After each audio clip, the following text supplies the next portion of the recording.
Hello everyone. आज के इस वीडियो में मैं जेटेड शिक्षक भर्ती परीक्षा 2026 के लिए मैथ्स के कुछ क्वेश्चंस को सॉल्व करने जा रही हूँ। और ये सारे क्वेश्चंस पिछले एग्जाम में आए हुए क्वेश्चन हैं, तो मैं इन सारे क्वेश्चंस को डिटेल में सॉल्व करूंगी। तो चलिए शुरू करते हैं। पहला क्वेश्चन है, आपको इसका वैल्यू फाइंड आउट करना है और आप देख रहे हैं यहाँ पे पावर जो है वो नेगेटिव है।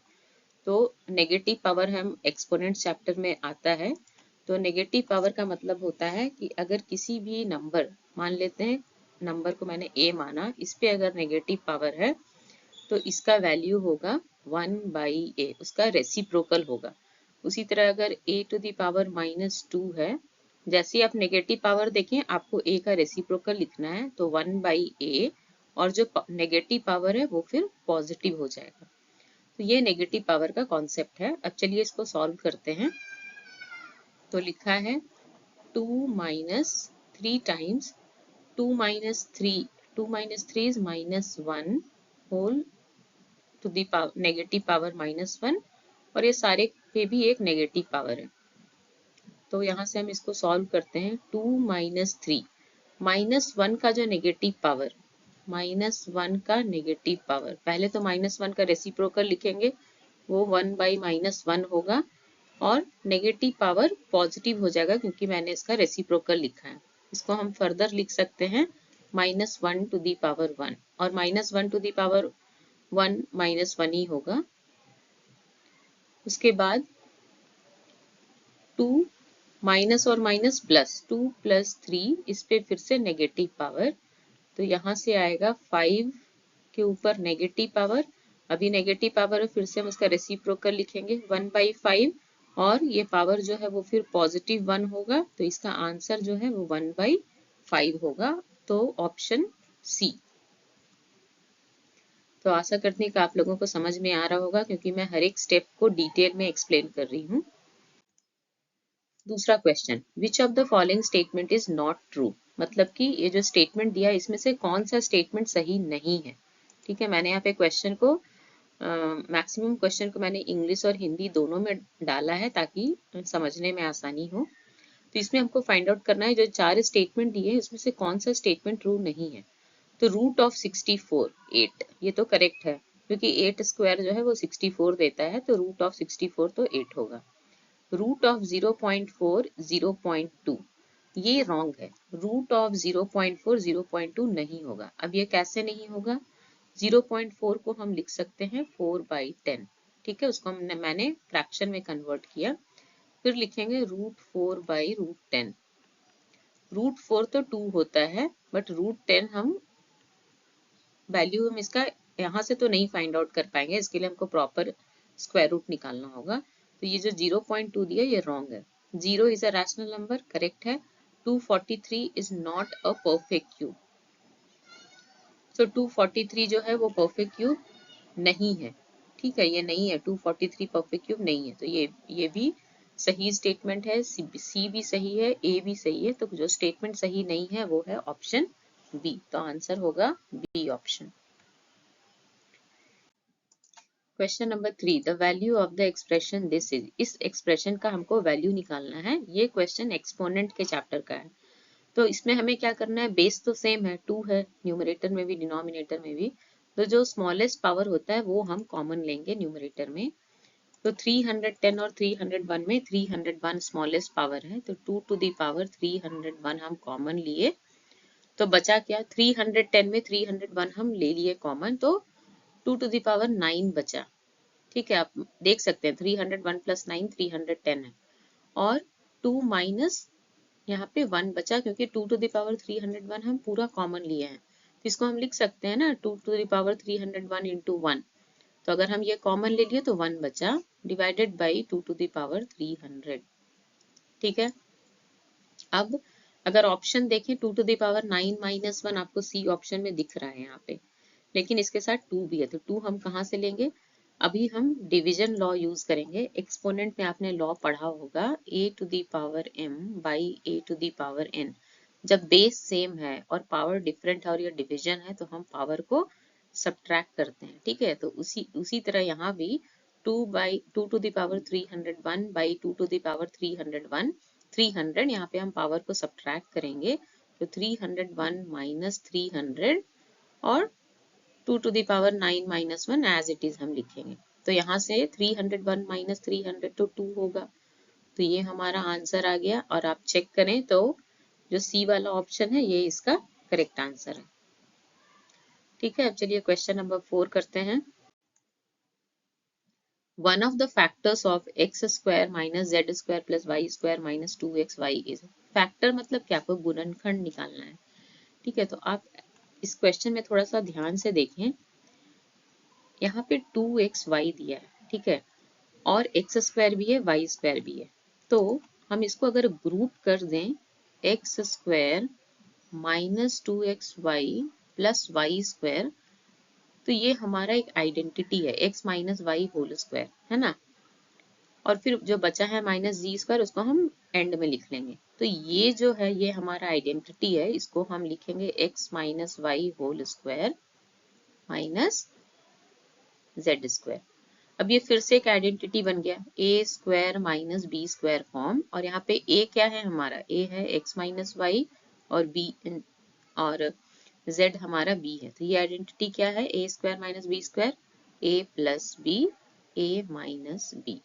तो हम इसको लिखेंगे a प्लस बी मतलब x माइनस वाई प्लस जी, और a माइनस बी मतलब x माइनस वाई माइनस जी। तो आप देखें जो पहला वाला है ये ऑप्शन ए में दिया है, तो ये उसका एक फैक्टर है। देखिए इस एक्सप्रेशन जो दिया है इसका दोनों फैक्टर है, लेकिन आपको one of the factor find out करना है। और अगर चेक करें तो ये पहला वाला फैक्टर ही ऑप्शन ए में दिया है, तो इसका आंसर है option A. Next, fifth question, आपको इसमें वैल्यू फाइंड आउट करना है 2 multiplied by a square plus a b प्लस 3 माइनस ए बी, जहाँ पे ए का वैल्यू 5 दिया है और बी का वैल्यू -3 दिया है। तो ये सिंपल क्वेश्चन है, इसमें हम क्या करेंगे, ये जो दिया है एक्सप्रेशन, इसमें हम ए और बी का वैल्यू डाल देंगे और उसको सॉल्व करेंगे। तो यहाँ से हमारा आ गया 2 ए स्क्वायर, ए 5 है तो 5 स्क्वायर प्लस ए बी मतलब 5 इंटू -3 प्लस 3 माइनस 5 इंटू -3। ठीक है, सब ए और बी का वैल्यू डाल दिए। अब 5 स्क्वायर मतलब 25, 5 इंटू -3 -15 प्लस 3, और यहाँ पे ये माइनस और ये माइनस प्लस, प्लस 15। 25 माइनस 15 तो 10 होता है, 10 प्लस 3 प्लस 15, 10 प्लस 3 13, सो 2 इंटू 13 प्लस 15, 2 इंटू 13 26, 26 प्लस 15 अगर हम करेंगे तो हमारा आंसर आ जाएगा 41। और अगर आप ऑप्शन देखें तो ऑप्शन सी इसका करेक्ट आंसर है। ठीक है, next question number 6, Aman is now 15 years younger than Abdul. ठीक है, यंगर मतलब वो छोटा है, कितना, 15 साल।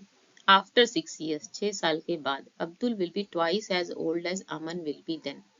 अब्दुल की जो आयु है वो अमन की तब की आयु की दुगना होगी। If the present age of Abdul is x years then we have. तो आपको ये जो इस रिलेशन से जो इक्वेशन बनेगा वो आपको फाइंड आउट करना है। ठीक है, तो चलिए फाइंड आउट करते हैं। पहले तो दिया है एज ऑफ अब्दुल है वो x years है, तो और दिया है क्या, Aman is 15 years younger than Abdul. तो अगर अब्दुल का एज यहाँ पे x दिया है, ठीक है, अब्दुल का एज बोला है x years और अमन क्या है 15 years यंगर, यंगर मतलब छोटा, तो जो अब्दुल का एज है उसमें से हम 15 years सब्ट्रैक्ट करेंगे, ये हम एज है अमन का। ठीक है, अब क्वेश्चन क्या है, आफ्टर 6 years। ठीक है, तो 6 years के बाद, आफ्टर 6 years मतलब 6 साल के बाद अब्दुल का एज क्या होगा, उसमें जो भी इसका प्रेजेंट एज है, अभी का एज है, उसमें हम 6 साल ऐड करेंगे तो x प्लस 6 years हो गया, ये हो गया अब्दुल का एज। और अमन का एज भी उसी तरह क्या हो जाएगा, जो प्रेजेंट एज है जो कि x माइनस 15, इसमें हम 6 साल ऐड करेंगे तो x माइनस 15 प्लस 6, तो यहाँ से हमारा मिल गया x माइनस 9 years, ये अमन का एज है। ठीक है, अब क्या रिलेशन दिया है यहाँ पे, Abdul will be twice as old as Aman will be then. Abdul का एज क्या है? x plus 6। ये क्या होगा? Twice of the age of Aman, तो 2 टाइम्स अमन का एज जो कि x माइनस 9 है। तो ये हमारा तो रिलेशन मिल गया। अब आप ऑप्शन देखें तो ऑप्शन ए यही है, ठीक है। बस आपको LHS RHS अगर आप इंटरचेंज कर देंगे तो वही वाला ऑप्शन आएगा। इसका भी आंसर है ऑप्शन ए। चलिए अब नेक्स्ट क्वेश्चन करते हैं। Question number 7. The compound interest on 36,000 rupees lent at 10% per annum for 2.5 years if the interest is compounded annually is. तो जो क्वेश्चन दिया है इसमें 36,000 रुपी पर 2.5 वर्षों के लिए 10% वार्षिक दर से चक्रवृद्धि ब्याज, यदि ब्याज वार्षिक संयोजित होता है तो क्या होगा? तो इसका एक शॉर्ट फॉर्मूला यहाँ पे आप देखिए, जो यहाँ पे जो साल दिया है, वर्ष, ये फ्रैक्शन में है, 2 होल 1/2। तो ऐसा जब भी क्वेश्चन है तो ये वाला फॉर्मूला हम यूज करेंगे। ये शॉर्टकट तरीका है, जिसमें ये जो पहला वाला जो n होगा वो जो 2 इयर्स होगा और उसका जो फ्रैक्शन है वो दूसरे वाले में जाएगा, ठीक है। तो देखते हैं इसको सॉल्व कैसे करेंगे। सबसे पहले कंपाउंड इंटरेस्ट निकालने के लिए हमें क्या फॉर्मूला होता है कंपाउंड इंटरेस्ट का? Amount minus principal. तो सबसे पहले हम अमाउंट फाइंड आउट करेंगे। प्रिंसिपल है 36,000, 1 प्लस रेट है 10/100 और यहाँ पे नंबर ऑफ ईयर्स पहले हम 2 लेंगे और उसका जो फ्रैक्शन है 1/2 वो हम यहाँ पे लेंगे, 1/2 इंटू 10/100, ठीक है। अब इसको हम सिंप्लीफाई करेंगे और यहाँ पे भी सिंप्लीफाई किए। अब यहाँ से हो गया 36,000। अब LCM ले लेते हैं यहाँ पे, तो LCM यहाँ पे 10 होगा, 10 प्लस 1 और यहाँ पे जो LCM होगा वो मेरा होगा 20, 2 इंटू 10 20, सो 20 प्लस 1। फिर यहाँ से हो गया 36,000 इंटू 10 प्लस 1 11, सो 11/10 का स्क्वायर, मतलब 11/10 2 टाइम्स आपको लिखना है, इंटू 21/20। अब इसको सबको सिंप्लीफाई करेंगे, 2 टाइम्स 18, तो 18 इंटू 11 121 इंटू 21। अब इसको अगर हम मल्टीप्लाई करेंगे तो पहले 18 को 121 से मल्टीप्लाई करते हैं तो हमारा जो आंसर आएगा वो होगा 2178। इसको फिर हम 21 से मल्टीप्लाई करेंगे, ठीक है। तो आंसर यहाँ से आ गया हमारा 45,738 रुपीज। तो ये हमारा अमाउंट आया। कंपाउंड इंटरेस्ट क्या होगा? Amount minus principal, 45,738 minus principal है 36,000। तो इसको अगर आप सब्ट्रैक्ट करेंगे तो आपको आएगा 9,738 रुपीज। ये है आपका ऑप्शन सी, ठीक है। अब चलिए नेक्स्ट अगला क्वेश्चन करते हैं, question 8। The number is expressed in, देखिए ये जो नंबर है इसको आपको ये एक्सपोनेंट चैप्टर का ही क्वेश्चन है, इसमें आपको नंबर को स्टैंडर्ड फॉर्म में लिखना है, ठीक है। तो स्टैंडर्ड फॉर्म में हम कैसे लिखेंगे? जो डेसिमल पॉइंट है वो यहाँ से हमको इधर 1 के बाद में शिफ्ट करना है। तो इसको शिफ्ट कितना बार हम कर रहे हैं वो देखते हैं, 1 2 3 4 5 6 7 8 9 10 टाइम्स, ठीक है। तो इसका आंसर होगा 1.23 into 10 to the power minus 10, ठीक है। Next, sum of mode and median of the data. Mode मतलब बहुलक और मीडियन मतलब माध्यिका। मीडियन मतलब मिडिल वैल्यू आपको फाइंड आउट करना है। मोड हम उसको बोलते हैं, इस डेटा जो दिया है उसमें हम देखते हैं कि कौन सा जो नंबर है वो बार बार आया है, बहुत ज्यादा बार रिपीट हुआ है। तो सबसे पहला काम क्या करेंगे ना, इसमें इस डेटा को हम ऑर्डर में अरेंज करेंगे, ठीक है, चाहे बढ़ते हुए ऑर्डर में या घटते हुए ऑर्डर में। तो इसमें इसको हम बढ़ते हुए ऑर्डर में अरेंज करेंगे तो 11 2 टाइम्स आया है, 12 भी 2 टाइम्स आया है, 13 3 टाइम्स है, उसके बाद 15 है और फिर 18 है। एक बार आप चेक कर लीजिए सारा डेटा को आपने अच्छे से ऑर्डर में किया या नहीं। तो यहाँ पे 3, 3, 6, 3, 9 डेटा है, यहाँ भी 3, 3, 6, 9 डेटा है। ठीक है, सबसे पहले मोड फाइंड आउट करेंगे। तो कौन सा डेटा ज्यादा बार रिपीट हुआ, आप देखेंगे 13 रिपीट हुआ है 3 टाइम्स, तो मोड हो गया 13। मीडियन क्या होता है, middle value.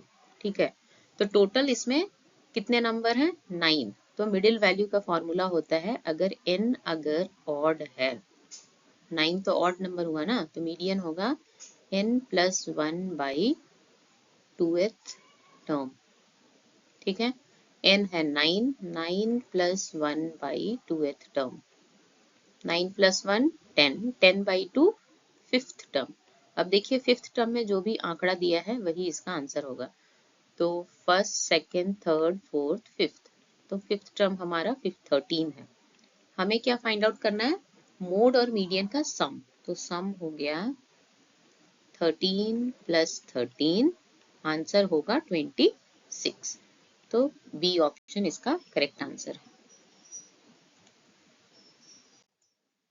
Question number 10. A car covers a distance of 178.2 km in 4.4 hours. The distance covered by the car in 1.2 hour is. अब इस क्वेश्चन को हम डायरेक्ट और इनवर्स प्रोपोर्शन से भी सॉल्व कर सकते हैं, यूनिटरी मेथड से भी सॉल्व कर सकते हैं। तो मैं इस क्वेश्चन को यूनिटरी मेथड से सॉल्व करूंगी।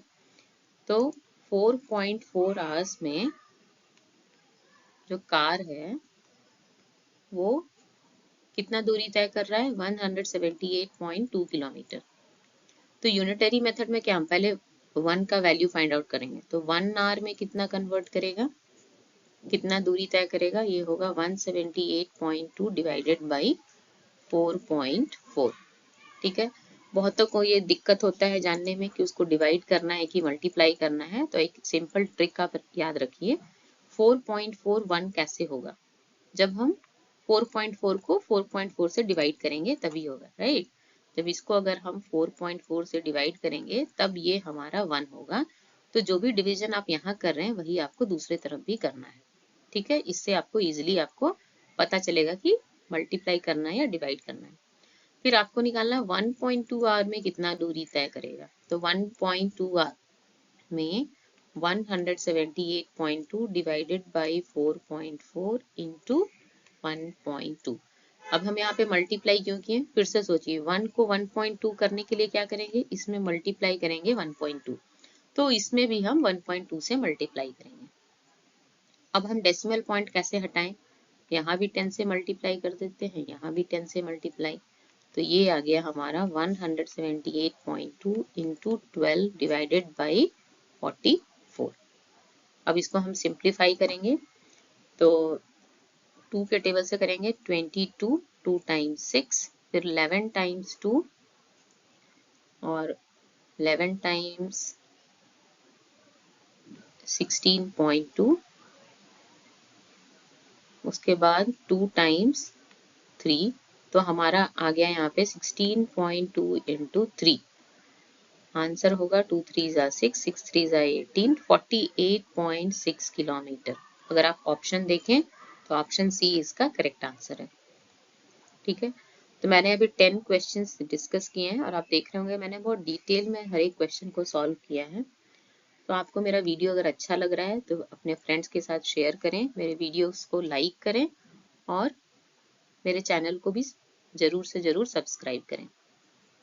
अब चलिए क्वेश्चन 11 करते हैं। Question 11, in the figure angle 2 equal to angle 3 equal to angle 4। ये जो चित्र यहाँ दिया है इसमें लिख रहा है कि एंगल 2, 3, 4 ये सारा इक्वल है और एंगल 5 का वैल्यू 150 डिग्री है। तो एंगल 1 का वैल्यू आपको निकालना है। ठीक है, तो एंगल 5 तो दिया है, ये है 150 डिग्री और आप देखें एंगल 5 और एंगल 4 ये एक स्ट्रेट लाइन बना रहा है और स्ट्रेट लाइन का एंगल क्या होता है, 180 डिग्री। तो यहाँ से हम एंगल 4 का वैल्यू मिल जाएगा। तो 150 degree plus angle 4 is equal to 180 degree. तो एंगल जो 4 हो गया ये 180 डिग्री माइनस 150 जो कि होगा 30 डिग्री। अब एंगल 430 है तो एंगल 3 भी 30 डिग्री होगा, एंगल 2 भी 30 डिग्री होगा। ठीक है, तो एंगल 1 कैसे फाइंड आउट करेंगे? ये दोनों का सम तो हो गया 60, तो फिर से angle 1 plus angle 2 plus angle 3, ये फिर से एक स्ट्रेट लाइन बना रहा है, इसका सम होगा 180 degree. Angle 1 plus 30 degree plus 30 degree is equal to 180 degree. तो angle 1 plus 60 degree is equal to 180 degree. तो एंगल 1 हो गया 180 माइनस 60, जो कि होगा 120 डिग्री। तो ऑप्शन बी इसका करेक्ट आंसर है।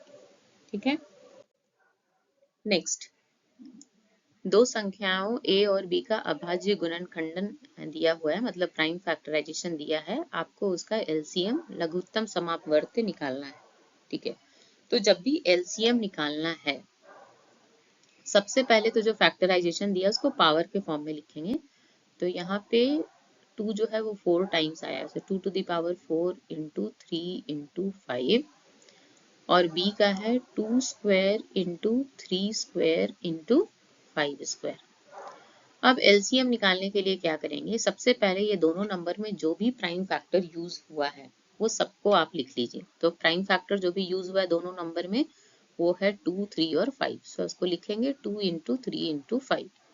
फिर देखेंगे 2 का हाईएस्ट पावर दोनों नंबर में कितना है, तो ये है 4, 3 का हाईएस्ट पावर 2, 5 का highest power 2, so 2 to the power 4 16 हो गया। नहीं, हमें इतना ही फाइंड आउट करना है। ठीक है, उसका पूरा वैल्यू नहीं निकालना है। तो अगर आप ऑप्शन मैच करें तो ऑप्शन बी इसका करेक्ट आंसर होगा। Next, question 13, in triangle ABC and DEF, AB equal to EF, BC equal to DE, angle B equal to angle E equal to 90। तो हमको ये देखना है कि ट्रायंगल ABC और FED जो कॉन्ग्रुएंट है वो किस क्राइटेरिया से है।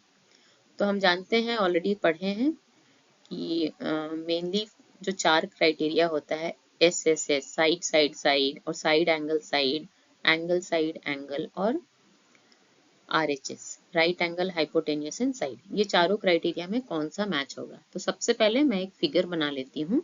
ठीक है, तो एंगल बी और एंगल ई 90 डिग्री है, मतलब ये एक राइट एंगल ट्रायंगल है। तो मैं यहाँ पे 2 राइट एंगल ट्रायंगल ड्रॉ कर रही हूँ। एक का एंगल बी दिया है 90 डिग्री और एंगल ई दिया है 90, तो यहाँ पे एक बी है, यहाँ पे एक ई है, ये 90 डिग्री है। फिर बोल रहा है A B is equal to E F. A B, दो ट्रायंगल है ए बी सी और D E F. A B जो है वो ई एफ के इक्वल है, बी सी जो है वो डी ई के इक्वल है। ठीक है, अब हमको फाइंड आउट करना है ये कौन सा क्राइटेरिया है। तो जैसे ही यहाँ पे राइट एंगल देखते हैं, आप ये मत समझिए कि हमेशा ये RHS होगा, क्योंकि राइट एंगल तो है लेकिन H का मतलब हाइपोटेन्यूस, हाइपोटेन्यूस AC और DF, इसके बारे में कुछ भी नहीं दिया है। ठीक है, जब इसके बारे में नहीं दिया तो हम एज्यूम नहीं करेंगे कि हाइपोटेन्यूस इक्वल है। जो भी गिवन है क्वेश्चन में उसी से हमको फाइंड आउट करना है। तो अगर आप यहाँ पे देखें, BC जो है साइड इक्वल है, ये एंगल इक्वल है, और ये भी साइड इक्वल है। तो ये है SAS क्राइटेरिया, ऑप्शन बी। ठीक है, question 4, in triangle PQR, side QR is produced to a point S and exterior angle PRS is 100 degree. तो इसमें क्या बोल रहा है, एक ट्रायंगल है, उसमें एक साइड जो है, ओके, ट्रायंगल का जो एक भुजा है उसको एक्सटेंड किया गया है, उसको बढ़ाया गया है। तो मैं एक ट्रायंगल ड्रॉ कर लेती हूँ PQR, और बोल रहा है QR को थोड़ा सा एक्सटेंड करके S तक पहुंचाया गया है। तब एक एक्सटीरियर एंगल, एक बाह्य कोण, ये एक्सटीरियर एंगल बना है जिसका वैल्यू दिया है 100 डिग्री। फिर दिया है RP और RQ इक्वल है, ये और ये इक्वल है। तब PQR का क्या मेजर होगा। ठीक है, तो ट्रायंगल का एक प्रॉपर्टी है, अगर उसके साइड्स इक्वल है, अगर उसके भुजा इक्वल है, तो वो जो साइड इक्वल साइड है उसके ऑपोजिट जो एंगल होगा वो भी इक्वल होगा। तो आप यहाँ से देखें, PR का जो ऑपोजिट एंगल है वो ये है, और QR का ऑपोजिट एंगल ये है। ठीक है, ये दोनों भी इक्वल होंगे। Angle P is equal to angle Q, इसको हम एज्यूम कर लेते हैं X है। ठीक है, और एक्सटीरियर एंगल प्रॉपर्टी भी हम पढ़े हैं ट्रायंगल का। एक्सटीरियर एंगल क्या होता है, वो sum of two interior opposite angle के इक्वल होता है। मतलब ये दो एंगल का सम होगा 100 डिग्री, और उसको मैंने angle P plus angle Q जो है इसका सम होगा 100 डिग्री। ये हम कहाँ से बोल रहे हैं, ये एक्सटीरियर एंगल प्रॉपर्टी होता है ट्रायंगल का। ठीक है, exterior angle property of a triangle. Angle P और एंगल Q इक्वल है, तो x plus x equal to 100 degree. तो यहाँ से आ गया 2x इज 100 डिग्री। तो x का जो वैल्यू होगा 100/2 50 डिग्री। तो ऑप्शन ए इसका करेक्ट आंसर है। Next question 15, the value of 6 plus 1/10 plus 6/1000 plus 61/10000 is. तो इसको हम पहले डेसिमल में कन्वर्ट कर लेते हैं। तो 6 तो होल नंबर है, 1/10 को हम 0.1 लिखेंगे, 6/1000 को हम 0.006 लिखेंगे, और 61/10000 0.0061। ठीक है, अब इसको ऐड करना है। तो हम हाईएस्ट डेसिमल प्लेस 4 है, डेसिमल के बाद सबसे ज्यादा डिजिट 4 है, तो 6 को भी हम उसी टर्म में लिखेंगे। यहाँ है 0.1, 0.006, फिर है 0.0061। अभी सबको ऐड कीजिए, 1, 12, तो आंसर आ रहा है हमारा 6.1121। अगर आपको कंफ्यूज नहीं होना तो यहाँ पे आप 0 से फिल कर सकते हैं और फिर आराम से ऐड कर लीजिए। तो इसका जो आंसर है वो है ऑप्शन डी।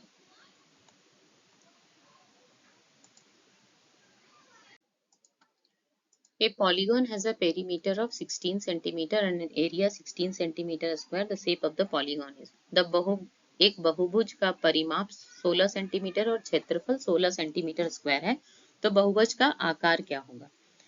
तो पॉलीगॉन कैसे फॉर्म होता है, polygon is a closed figure made up entirely of line segment. So जो पॉलीगॉन जो बहुभुज होता है वो स्ट्रेट लाइन से फॉर्म होता है और वो सब तरफ से क्लोज होता है। ठीक है, तो यहाँ पे परिमाप भी 16 है, क्षेत्रफल भी 16 है। ठीक है, परिमाप 16 को हम स्प्लिट कर सकते हैं 4 into 4, और क्षेत्रफल भी 16 है, तो ये भी है 4 into 4। तो आप स्क्वायर में देखते हैं वो साइड इंटू साइड वाला फॉर्मूला होता है, तो और पेरीमीटर स्क्वायर का 4 इंटू साइड होता है, तो इससे पता चल रहा है कि ये जो आंसर होगा ये स्क्वायर होगा। जो पॉलीगॉन का जो आकार है वो है square. Next, a square field whose area is 36 meter square and a rectangular lawn whose width is 2/3 of the side of the square field have the same perimeter। तो पहले क्या दिया, स्क्वायर एक वर्गाकार मैदान है जिसका क्षेत्रफल है 36 मीटर स्क्वायर। तो स्क्वायर का एरिया क्या होता है, साइड स्क्वायर। ठीक है, साइड स्क्वायर 36 है, इसका मतलब कि स्क्वायर का जो साइड होगा वो 6 होगा। ठीक है, ईच साइड होगा 6। फिर एक रेक्टेंगुलर लॉन है, उसके बारे में दिया है कि उसका जो विड्थ है, ठीक है, ये है विड्थ, और ब्रेथ ये है length, 2/3 of the side of the square. तो साइड स्क्वायर का साइड तो हमें 6 मिला है, विड्थ है 2/3 ऑफ 6। इसको हम अगर सॉल्व करें तो हमारा विड्थ मिल गया 4। ठीक है, 4 मीटर जो है वो रेक्टेंगुलर लॉन का विड्थ है। फिर दिया है कि उनका पेरीमीटर सेम है, मतलब पेरीमीटर ऑफ स्क्वायर और पेरीमीटर ऑफ रेक्टेंगल सेम है। इसका मतलब स्क्वायर का पेरीमीटर 4 इंटू साइड ये इक्वल है रेक्टेंगल का perimeter 2 into l plus p, length plus breadth. So 4 into square का साइड है 6, 2 इंटू लेंथ प्लस ब्रेथ हमें 4 मिला है।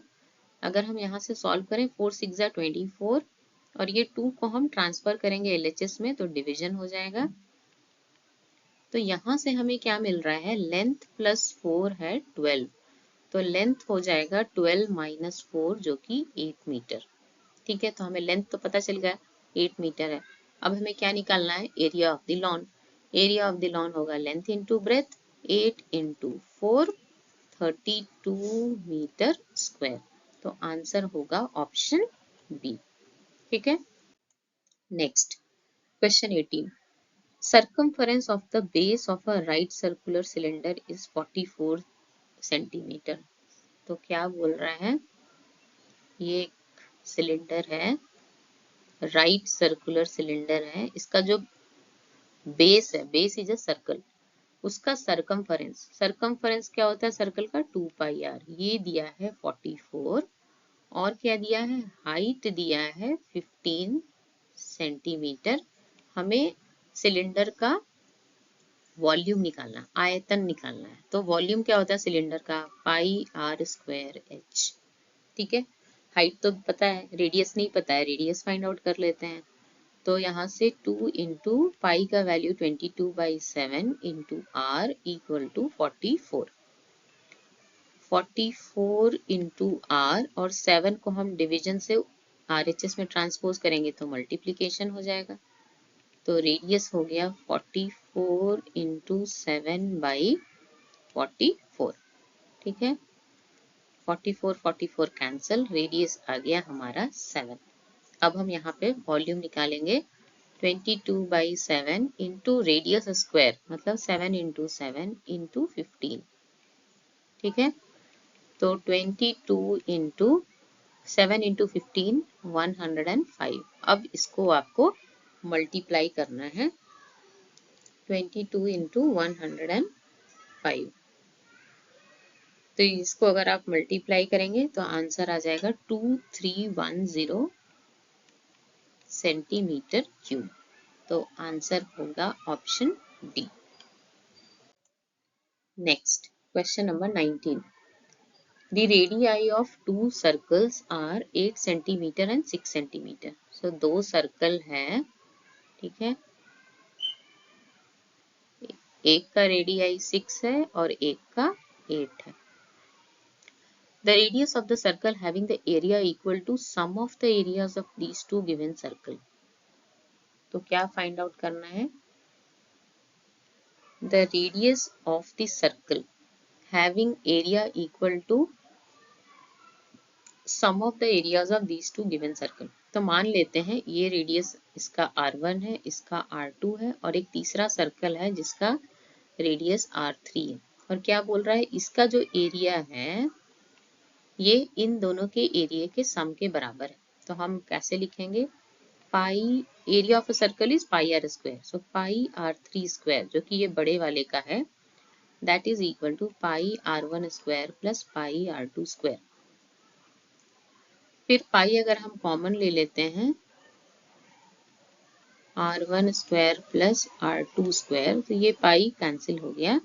R1 square is 6 square plus 8 square, 36 plus 64, यहाँ से आ गया 100, मतलब R3 स्क्वायर 100 है, तो R3 का वैल्यू होगा 10 सेंटीमीटर। तो आंसर होगा ऑप्शन बी।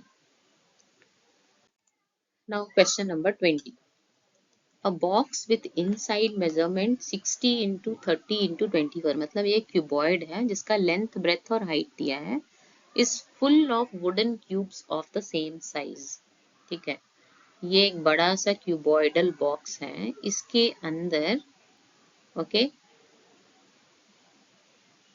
छोटे छोटे क्यूब्स रखे हैं और इसको पूरा फिल कर दिया गया है। लिखा है the number of the cubes is 25। अगर ये जो क्यूब हैं इनका जो काउंट है, मैंने फिल कर रही, बोला है ये जो क्यूबॉइडल बॉक्स है इसमें 25 क्यूब्स हैं, then what is the side of each cube. ठीक है, तो वॉल्यूम ऑफ अ क्यूबॉइड क्या होता है, length into breadth into height. तो हम बोल सकते हैं कि जो बॉक्स का जो वॉल्यूम होगा वो ये 25 जो छोटे छोटे क्यूब्स हैं उसके वॉल्यूम के इक्वल होगा, राइट।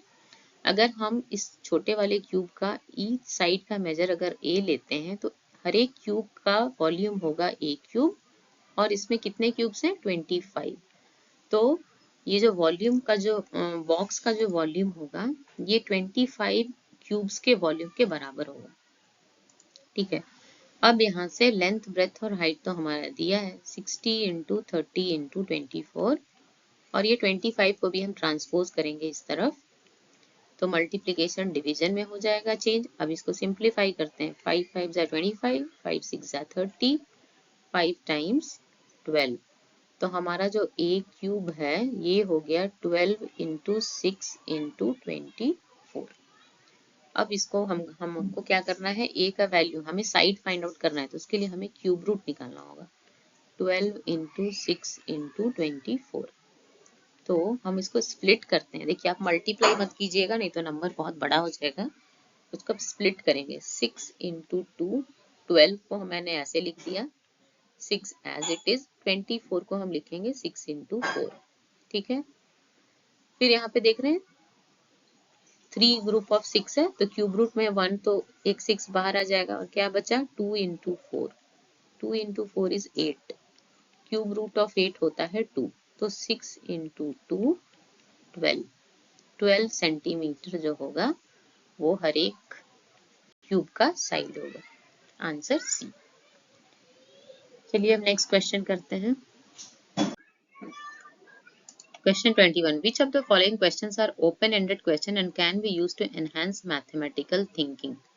पहला, find the solution 2x plus 4 equal to 8. तो ये तो open-ended नहीं है क्योंकि सबको सेम आंसर मिलेगा। फिर write a real world problem for which 2x plus 4 equal to 8 is a solution. ये open-ended question है क्योंकि ये हर एक बच्चे के हिसाब से ये डिफर करेगा, क्योंकि ये कोई भी बच्चा का थिंकिंग अलग होगा, वो सब अपने हिसाब से एक प्रॉब्लम इसके लिए वो डिजाइन करेंगे। तीसरा है verify that x equal to 2 is the solution of the equation. ये भी ओपन एंडेड नहीं है, इसका सेम मेथड है। LHS में x का वैल्यू डालेंगे और देखेंगे कि वो RHS के बराबर है या नहीं। Plot the graph on Cartesian plane, ये भी ओपन एंडेड नहीं है, सब लोग एक ही तरह से प्लॉट करेंगे। तो जो ओपन एंडेड क्वेश्चन हुआ वो है option B. Next, in a computer-aided learning class, a teacher ran a program on a screen about triangle and sat behind in class as an observer. This type of computer-aided learning based on program learning may be disadvantageous, as a student may feel lost due to absence of teacher-pupil interaction. Students get every information in sequential manner. Students get a chance to understand at their own pace, or students are responsible for their own learning. तो ये तो disadvantageous होगा, और इसका जो answer होगा वो होगा ऑप्शन ए, क्योंकि टीचर अगर कुछ एक्सप्लेन नहीं कर रहा है तो स्टूडेंट में फील लॉस्ट, क्योंकि कुछ भी इंटरेक्शन है, they may start thinking something else instead of focusing. ठीक है। 30 question 23, relation understanding is preferable over instrumental understanding as it helps the child to make connection between different mathematical ideas and makes it easy for him to solve the problem. Child to understand algorithm of the problem and makes it easy for him to solve the problem. Child to apply mechanically the procedure without going into reason and he can solve the problem easily. But child to identify appropriate formula to be used and he can solve the problem easily. तो इसका answer होगा option A. जो बच्चे होंगे वो connection बनाएंगे different mathematical ideas और उसकी मदद से वो इजीली प्रॉब्लम को सॉल्व कर सकेंगे। Concept map can not be used for, ठीक है, planning a lesson, revision of a lesson, summative assessment और फॉर्मेटिव असेसमेंट। जो कॉन्सेप्ट मैप होता है वो हम कब यूज करते हैं, जब हम अपना चैप्टर कंप्लीट कर लेते हैं तब हम बच्चों को बनाने बोलते हैं, ताकि वो एक प्लान करके बताएं कि उन्होंने क्या क्या कॉन्सेप्ट को पढ़ा उस पर्टिकुलर चैप्टर में। तो कॉन्सेप्ट मैप जो होता है more suited for formative assessment. यहाँ पे मैंने दिया है use of concept map, planning a lesson, teacher can use concept map to outline the key concept and relationship, for revision of a class और formative assessment of a lesson. So concept map का use हम इन 3 चीजों में करते हैं। तो जिसमें नहीं करते हैं वो है समेटिव असेसमेंट, तो आंसर होगा option C. Next, a teacher asks the student to write the following statement: twice of x plus 4, 3 times x minus 7. Student responded as 2x plus 4 and 3x minus 7, while the teacher was expecting 2 times x plus 4 and 3 times x minus 7. The above mistakes have occurred due to lack of understanding of linear expression, lack of appropriate practice of writing linear expression, careless listening by student, or language used by teacher. तो अगर आप question देखें, लिखा twice of x plus 4, जो student बोला वही सही है। अगर टीचर को ये आंसर चाहिए था तो टीचर को बोलना था twice of sum of x and 4। Okay, तो इसमें जो ऑप्शन फोर्थ है डी ऑप्शन, यही रॉन्ग है, language used by the teacher. Next, a child of class 6 is able to find solution of given linear equation but is not able to solve word problem. The child is at Piaget's sensory motor stage, pre-operational stage, concrete operational stage और formal operational stage. तो पियाजे के किस में है? तो उसका answer है option C, he is in concrete operational stage. Next, to help the student write proofs of geometric theorem, Mr. Manish Mashi divided the class into small group and asked each group to evolve the proof of the theorem by mutual discussion. His objective of using this strategy is to engage the student in discussion and independent learning, to compel the student to open the textbook, read the proof and understand on their own, to engage the student in collaborative learning, or to allow the student to be active participants in the discussion, test various possibilities and conclude reasoning. तो इसका answer होगा option D. Manipulatives in mathematics class are used to demonstrate mathematical ideas and construct mathematical understanding, engage students so that they do not interact with each other and maintain discipline, give first-hand experience to students in order to make them good problem solvers, or make students more skillful by having concrete experiences. तो इसका answer होगा option A, demonstrate mathematical ideas and construct mathematical understanding. A major aspect of inquiry-based lesson plan is exposition, exploratory task, extended learning task, cross-curricular integration. इसका answer है option B, exploratory task. Inquiry based learning से बच्चे जो होते हैं वो ज़्यादा research करते हैं और फिर तो वो बहुत कुछ लर्न करते हैं क्योंकि वो उनका बहुत सारा वो क्वेश्चन आंसर करते हैं, उसके बाद वो कंक्लूजन पे आते हैं. तो मैंने यहाँ पे टोटल 29 क्वेश्चंस को बहुत ही डिटेल में डिस्कस किया है और मैं इसके बाद इस बार का जो सिलेबस है उसके हिसाब से मैं ढेर सारे क्वेश्चंस लाने वाली हूँ. तो प्लीज़ मेरे वीडियो को लाइक, शेयर और सब्सक्राइब करें. Thank you.